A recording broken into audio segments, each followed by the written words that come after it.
Hello and welcome.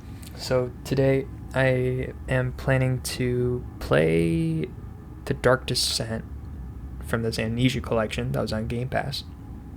I have no idea what to expect. I just know Amnesia is scary and fitting because I'm reviewing the recent movie Imaginary. Came out about a month or two ago in theaters. I thought I'd review it and give you a scary game. Full disclosure, I don't like scary movies. I get very scared very easily. And second of all, I don't like scary games. So hopefully this is entertaining because I will be freaking out while I'm trying to do a review here. So we'll see how it goes. Okay, yeah, let's just get started. The Dark Descent. Welcome to Amnesia, The Dark Descent. What follows is a couple of quick messages on how to get the best possible experience.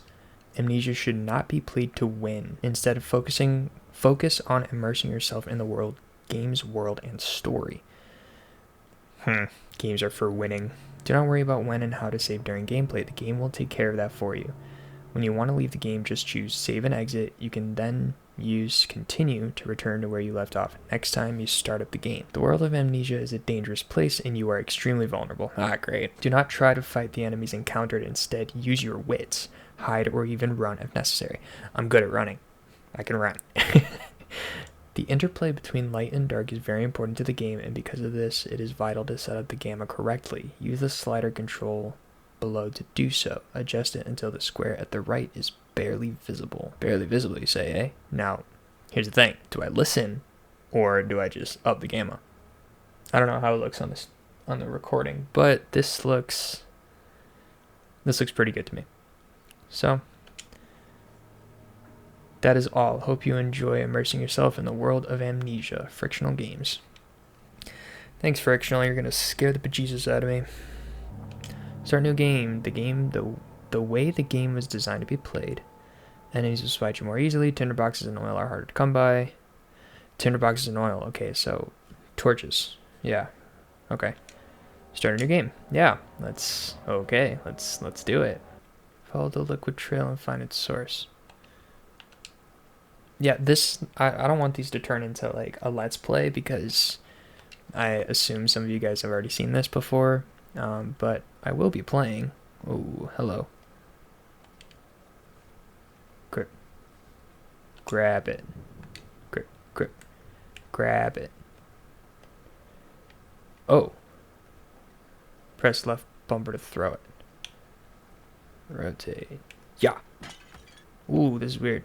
I'm all like... I'm dizzy. Okay. Yeah, this is not a let's play, so let me get right into the review. Yeah, so we're reviewing Imaginary. It is a Blumhouse movie released this year. So let's just start there. Plot. Jessica wakes up from a nightmare. She was running down a hallway. Why am I sinking? Whoa. I don't like that. Close that door. I'm glad this is not one of those ones that hears me, penalizes me for being loud, because I have to give you this review. She wakes up from a nightmare where she's running down a hallway from this giant spider. I don't like spiders, so I didn't look. Andale! Get up, dude. Stop falling. Get up. Stop it. Stand up. Stand up. Mercy. Did that door just open by itself? Nah, fam. Nah. Okay. Her dad is in the dream too and says, "You're not going to escape." And then she wakes up. And her husband is like, "Yeah, the nightmare again." And she's like, "Yeah." And so he's just like, "All right, well, let's move into our new house a couple days early. And maybe that will help, like moving therapy or something will help with the nightmares." And so they move in. Jessica's a stepmom to two girls, to Allie and Taylor. Allie is the youngest. She and Allie get along pretty well. But what was that? What did that say? I didn't see what that said. I guess I'll never know. Yeah, so Allie and Taylor are very different. Allie and Jessica get along, and Taylor does not get along with Jessica. Andale. Reduce your sanity. It can be increased by completing puzzles and making progress. Is my sanity the way that I'm like, whee? Yeah, so I guess this is representing my sanity, the like warping. Sanity is slowly turn on lights in the environment using tinder boxes or search for other sources of light. This is kind of like Hellblade. Like the light is good. Darkness is bad. Okay, I can do that. I can stand in the light. Oh my gosh, dude. No thanks. What?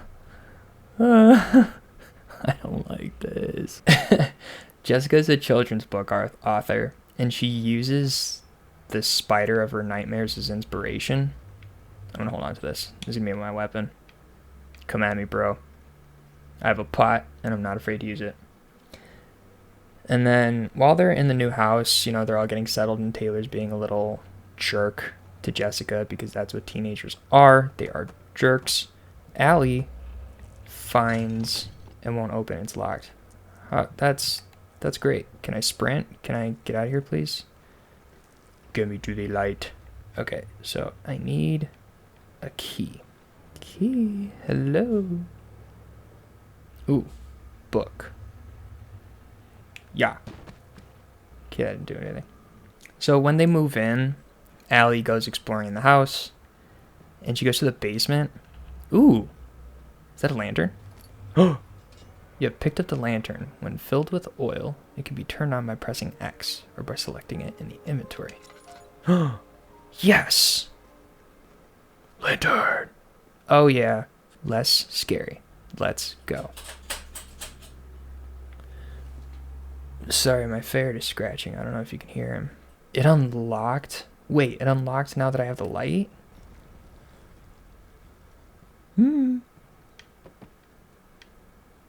Yeah. Yeah, Allie looks around and she finds a teddy bear, and the teddy bear tells her that its name is Chauncey. Oh, hello. Progress.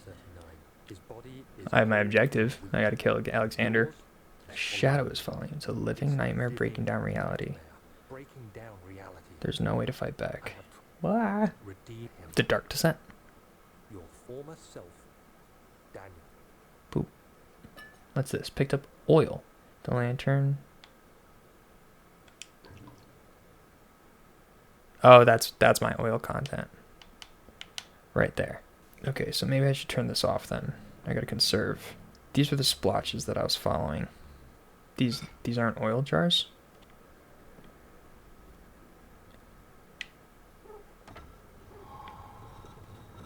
Ooh. Okay. I did a thing. There's a bugs. Hello. Okay, cool. I'm doing stuff. So Chauncey starts playing with Allie. Ah, I can run. Haha. Excellent. Alexander, is it inside the castle? Is it connected to the... what did you call it? What is that? What is this? And it lies well beyond the refinery. What?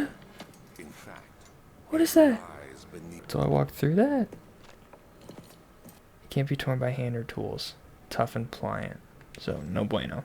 Allie and Chauncey start by playing like hide and seek. And the bear, like, obviously it's a horror movie, so the bear can move by itself. And so Allie is looking for it, right? And then it starts a game with her. There's whispers. Ugh. I'm just gonna keep talking. Starts playing a game with her of like, you need to collect things. It makes a list of things for her to collect. Something that hurts you, something that scares you, something that, ooh, oil, let's go. Something that makes you happy, something that makes you sad, something that makes you scared, something you're gonna get in trouble for. And all this stuff. Get out of here.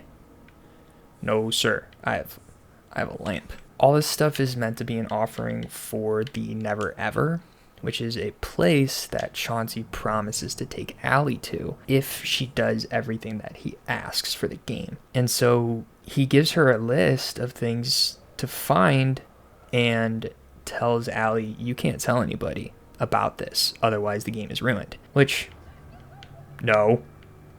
Don't turn when I don't ask you to turn, which is already freaky in itself. And so Allie does eventually try to hurt herself. She grabs a old plank from, she goes outside and like finds a, oh wait, this is different.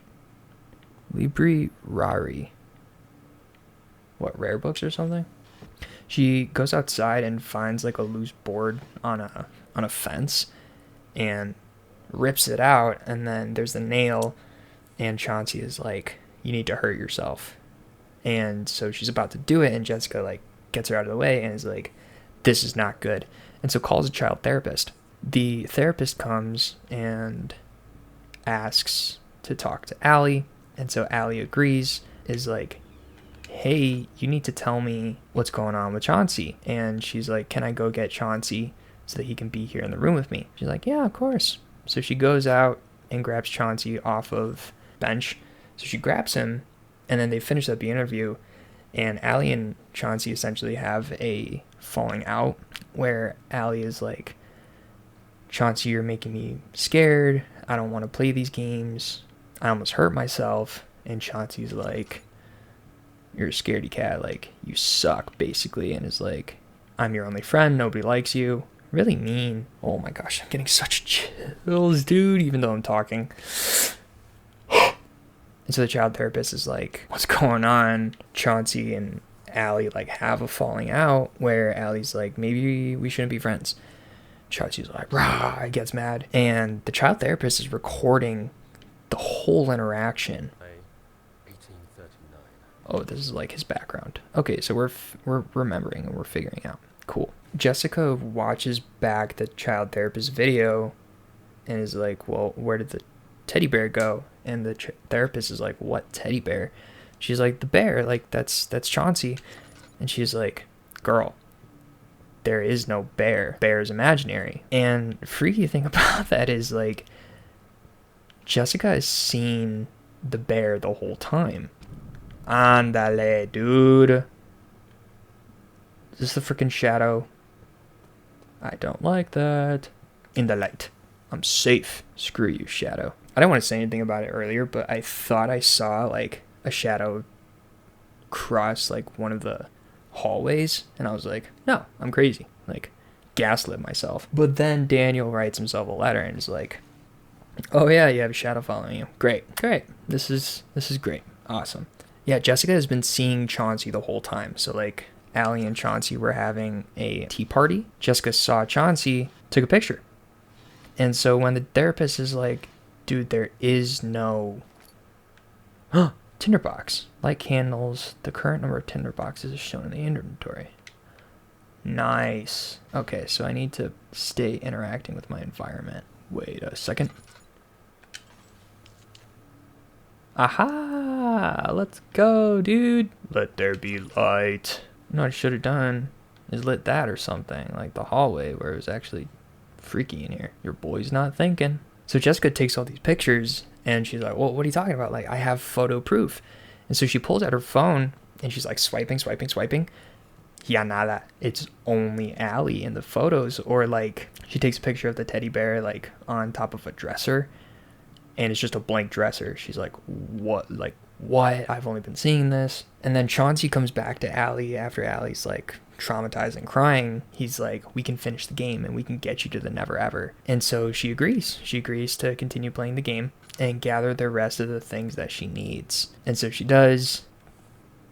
Ooh, let me get that. Yeah. Let me stay here for a second. And then she opens the door to the never ever. She has a paintbrush as one of the items and paints a door.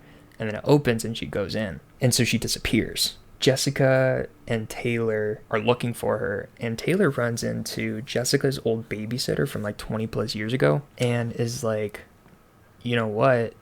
What's happening to Allie happened to Jessica a long time ago. And I was there. I was the babysitter. Like, I witnessed it happen. And basically gives exposition that there's imaginary friends that tie themselves to children because of their creativity. And so they feed off the creativity, whatever that means. And feeding off of it, if the connection is super strong, then, you know, both of them thrive. But what can happen is that essentially the bond can be broken between an imaginary friend Some sort of organic tissue blocks the path to the refinery. Can it be dissolved? Dissolve. Water? I hear dissolve and I think water. Maybe there's some water. Much of the castle is old. Wait, so this Alexander knew about the shadow. Okay, where am I?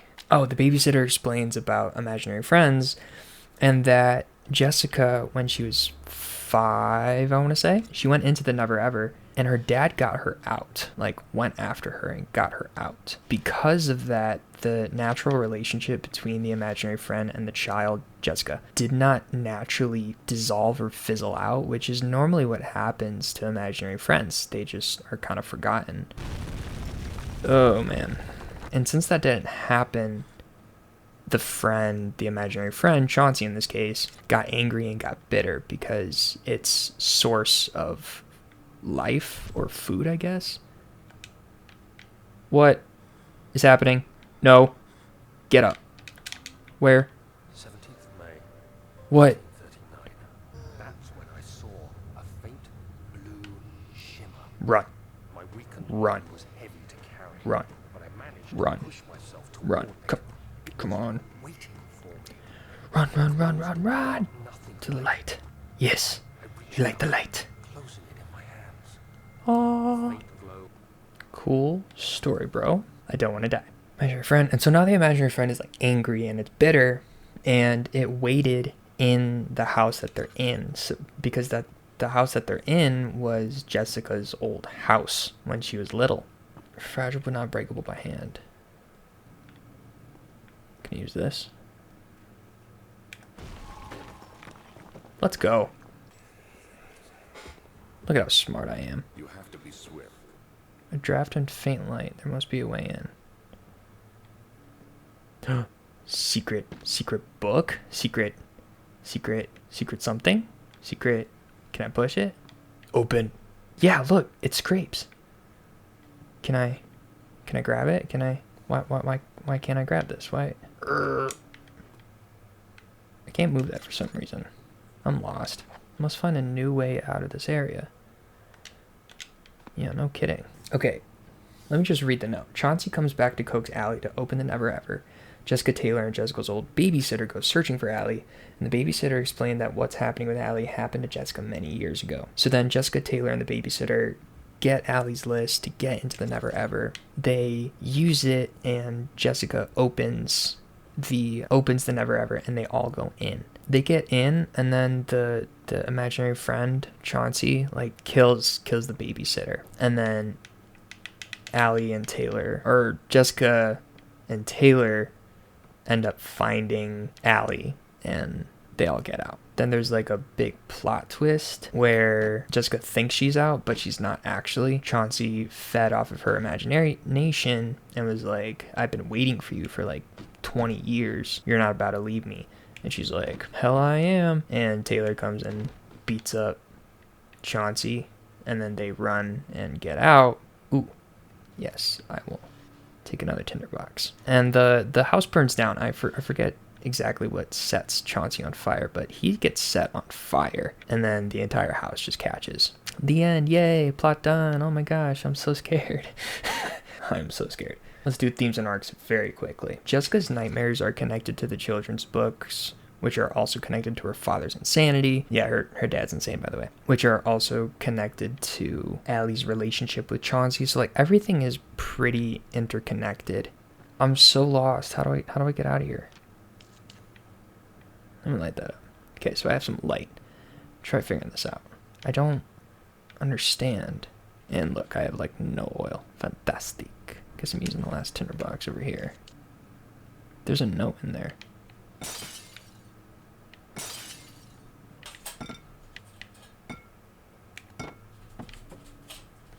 Get this.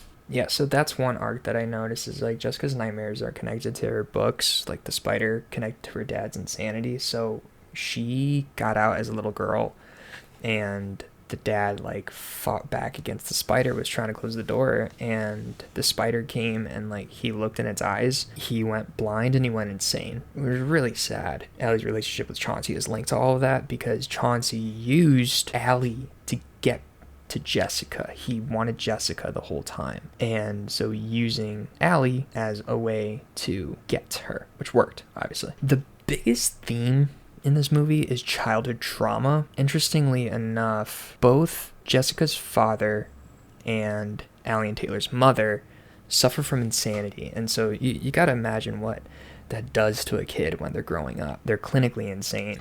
I have no idea what to do. I'm so lost. I'm just gonna talk about the movie for a little bit and then I'll Google it. Actually, Taylor and Allie's mom like show up to Jessica's house, and it's a whole ordeal and debacle. Taylor was texting her mom, which she's not supposed to do, but she did anyway. Because of that, Allie leans more into her relationship with Chauncey. She's like, Chauncey, you're my only friend. You care about me. My mom left me, or my mom is insane. Like, there's a lot going on there that like needs to be addressed, and the parents don't really know how to deal with it. So they let her continue to lean into Chauncey, which, you know, comes to their demise. Dad leaves on a business trip, and so leaves Jessica with the girls, and that's how the whole like the ritual happens in his absence to get to the never ever. Pause while I Google what to do.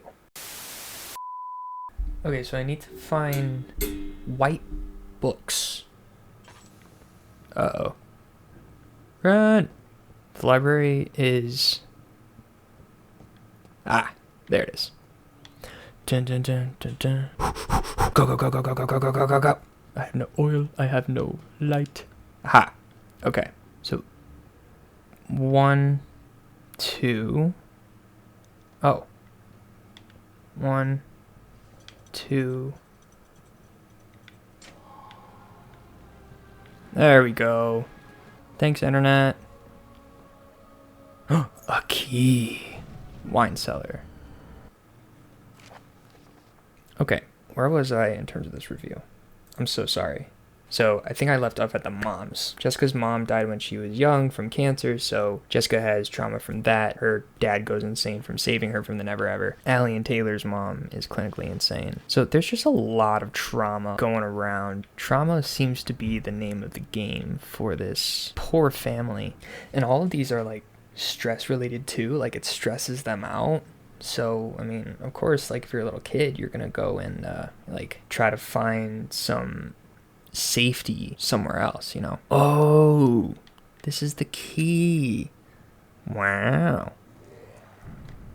What was that? Run. Get into the light.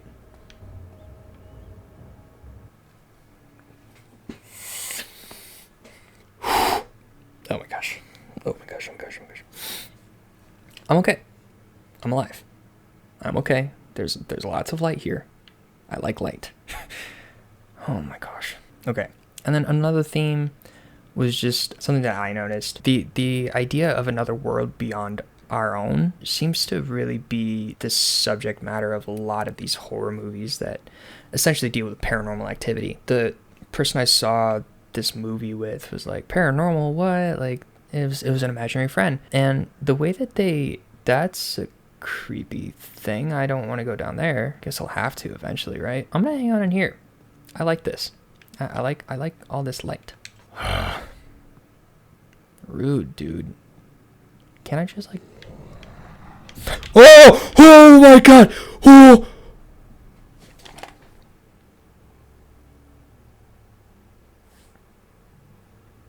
Oh my god. That was terrifying. Whoa. Whoa, whoa, whoa. Okay. I'm done with themes and arcs. I gotta move on. Oh my god. Jeez, dude. Okay. Well, if it was just a dust man, I think I can do dust man. Let me just carry a chair so I can throw it at the next guy that comes. I got a chair. Back up. Back up. Back up. I said back up. I have a chair. I have a chair. I'm not afraid to use it. Did it get stuck in the ground? Oops. Sorry. Okay. I have a book. I'm not afraid to use it. Yeah. Give me this chair. Characters. So I'll go quickly through this because I am freaking out right now. Jessica is our stepmom. She's hardworking, loving. She cares for the girls. Yeah, I'm good. I don't want to hear a spider creeping up behind me. I'm good. I really don't want to move. I just really don't want to move. But I have to find the cellar. My gosh. This is terrifying. This is so scary. You guys are laughing at me. This is so scary. Freaking out. I feel like Will Ferrell. I'm so scared right now.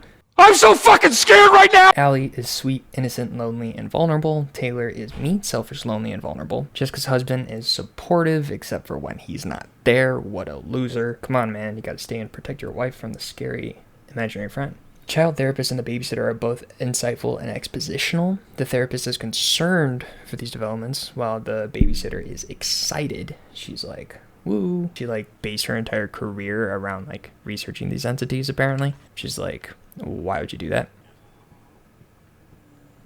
I'm gonna go towards the window because that has a lot of light. Yay.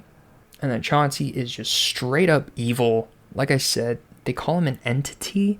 The writers really try to dance around the fact that he's a demon, so do not be fooled. This thing is a demon and it's hunting a child. It is nefarious, hunting a child. If that's your jam, I mean, you do you, but I don't agree. I don't like that. Like, it's an innocent child. Don't mess with an innocent child. Like, that's just mean and it's not good. Like, it's sadistic. So, you know, now you know where I stand on that. Filmmaking stuff primarily centers around the never ever. So again, it's this imaginary world that Chauncey takes Allie to and that Jessica ends up eventually being in. And the crew really had, I can tell, such a fun time with the never ever. They were able to really explore it, show off their talents. The DP was able to show off, like, it was very blue. Don't I have a key? Tag reads wine cellar. Oh, it's not for that door. That sucks. So I have to find the wine cellar. I don't know where that is. Like, it's like a painting in the never ever. It's very blue. There's white clouds in the ceiling, kind of like, you know, Harry Potter with the Great Hall. It's a hall of mirrors, a hall of doors, so there's like a lot of things that you can do, like a lot of interesting shots that you can take advantage of, and that the cinematographer does do. Production design, again, the never ever is where production design shines. It's just like, honestly, if it wasn't a scary movie, I would want to stare at that area for a long time. It's very pretty. They did a good job with designing it, with furnishing it, with making it a legit place. Like, it's alive. It's really cool. Costuming and hair, makeup. The monster I did not see. I assume it was the spider, but I had my eyes closed for that whole sequence. I did open my eyes at one point, and there was like a demented version of Allie. She was like all burned and scarred, and she had like white eyes, and she was like, terrifying image. And then the sound design and the score. I mean, it's a horror movie, so the music and stuff is designed to make you feel a build up towards nothing, really. And I dislike horror movies for that, in like, because there's supposed to be something coming and it doesn't actually come. So I just am scared for no reason, but they do their job. Ow! What hit me? What? Something hit me. What?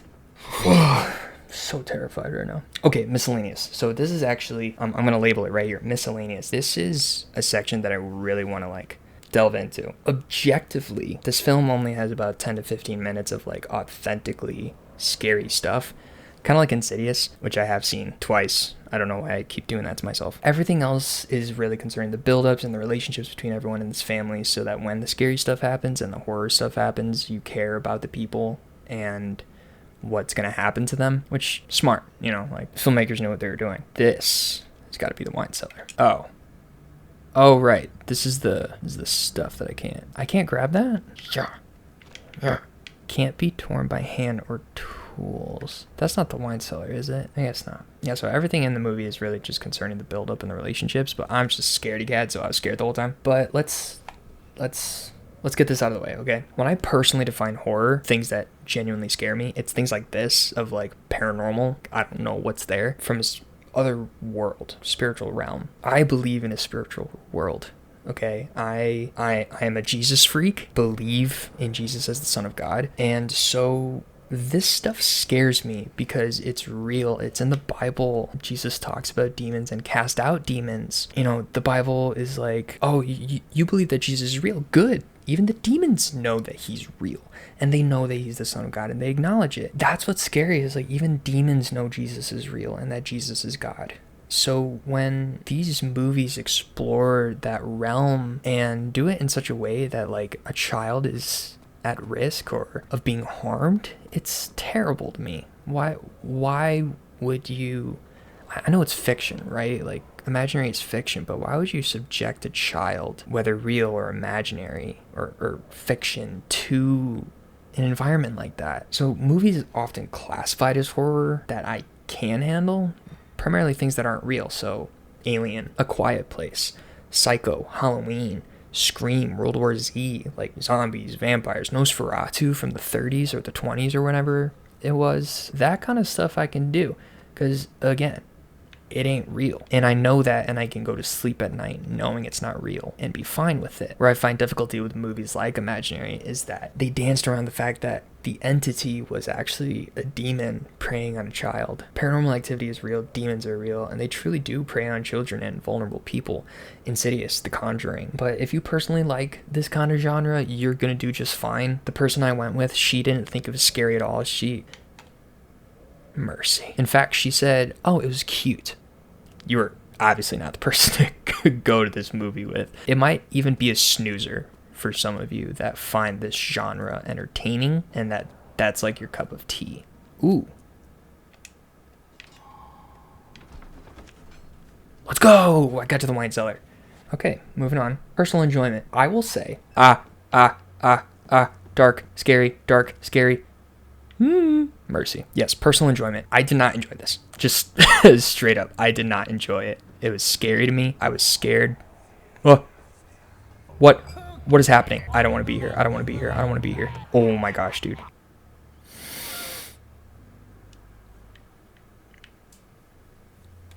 No. So in order for me to watch this movie, I had to turn on my working brain, which essentially means I had to work while watching it. I went to school for this stuff, for movies, and so now the way that I watch movies is very different, which means that I'm gonna die.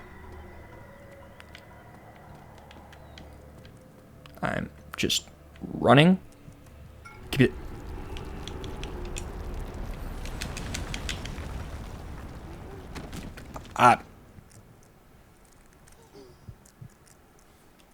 What is that? What is that? Nope. I'm gonna finish the review here.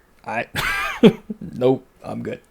Yeah, I had to turn on my brain to watch this, to connect the arcs, to appreciate the story that I was telling, so that I didn't completely die from fear. Therefore, my overall score is not going to reflect on those who like horror and enjoy a good little thrill, as the person I went with would have said. She was like, oh, it's cute, it's a good little thrill.